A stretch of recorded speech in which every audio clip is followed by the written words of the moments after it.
The chief technology officer of Ripple, David Schwartz, has addressed rumors that the firm uses trading bots to artificially lower the price of XRP through programmatic sales. Speculation within the XRP community has long circulated that Ripple manipulates the price of XRP through massive sales events.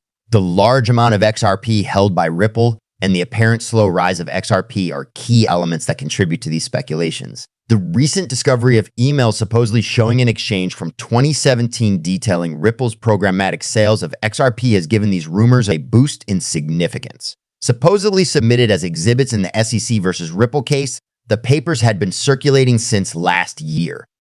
The papers show what appears to be a discussion between a team member of Ripple CEO Brad Garlinghouse and prominent market maker GSR.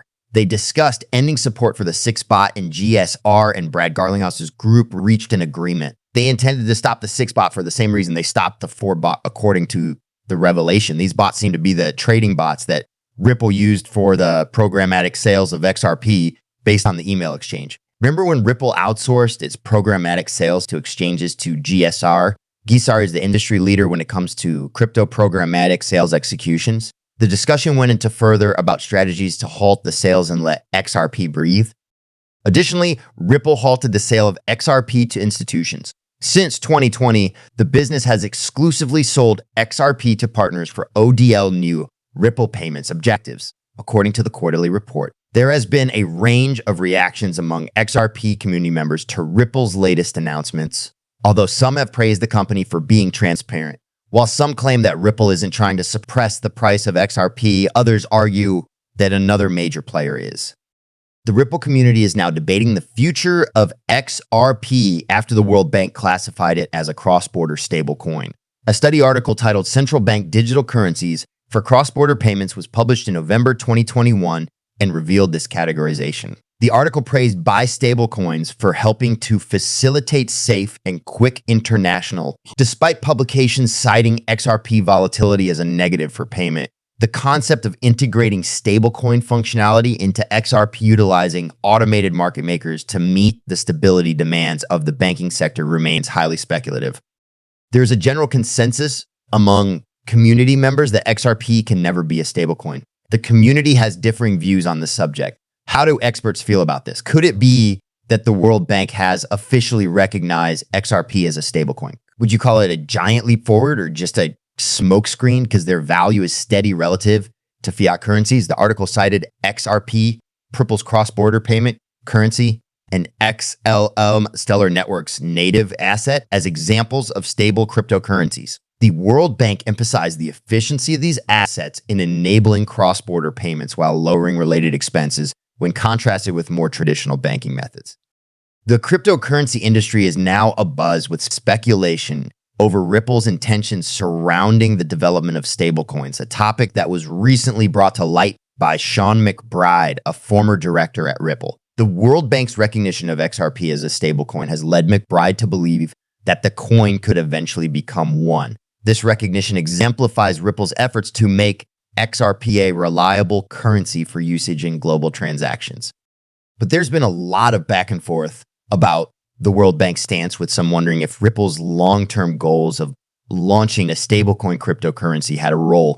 According to Kahneman's Wrath, this idea can increase XRP's stability and liquidity. Thus, it's a good one. Regardless of the fact that the debate is happening, what is causing Ripple to introduce a stablecoin? There is cause for concern over Ripple's strategic decisions up to this point due to the fact that the XRP ledger does not yet have a stablecoin launched. This move may have been influenced by Ripple's efforts to position XRP as a connector for other digital currencies, specifically those issued by central banks through DCC. Ripple is hesitant to create a private stablecoin because, according to rumors spread by prominent figures like Huber, they see them as rivals to XRP's function as a bridge currency. Given the current uncertain market conditions, Ripple's strategic direction is being shaped by discussions about McBride's confidence in XRP's utility and the World Bank's recognition of its stability. Central banks and the payments industry are currently discussing ways to improve the worldwide system. In order to investigate the current problems and frictions that arise while conducting cross-border payments, the Monetary Authority of Singapore, the Bank of England, and the Bank of Canada have worked together with other players in the payment business. Along with that, they released a study that delves into the time it takes to process payments, the hefty fees of the correspondent banking model, and the problems with the old payments infrastructure that affects commercial banks, central banks, and network. 3 distinct models are proposed in the aforementioned report. The first models are improved using traditional technology, the specifics of which will not be covered here. Improving the current local interbank payment systems is the foundation of these approaches. The aforementioned issues and frictions may be amenable to resolution by these 2 models independently of the correspondence banking paradigm. Having said that, there is no guarantee. In their studies on tokenized versions of central bank obligations for domestic use cases, the Bank of Canada and the Monetary Authority of Singapore form the basis of the third model. It considers 3 variants based on the digital currencies issued by wholesale central banks, specifically CBDC, which are a tokenized, limited access representation of central bank liabilities used for settlement and payment transactions between wholesale banks. Models 3A3B and 3C will be used to refer to the CBDC model and its variants throughout this document. This is to ensure that readers who are interested in referring to the original source do not become confused. Model 3 and its variants are described below, building on the following basic framework.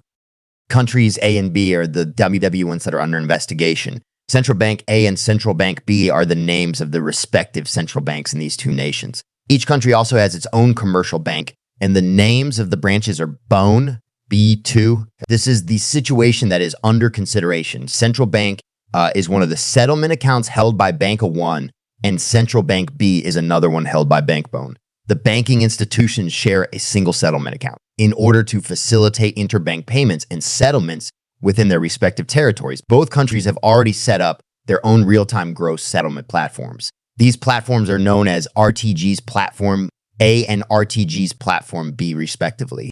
Every one of the 3 versions also presumes a shared CBDC architecture. Also, the participating nations need to agree on a governance structure, common standards, oversight needs, and other related matters, so that all the systems integrated with the common CBDC infrastructure can work together. Consequently, the onus will be on the original jurisdictions to settle on common solutions. Furthermore, the model implies that the central bank ought to play a larger role in the CBDC redemption process, tracking, and issuance even outside of their own countries.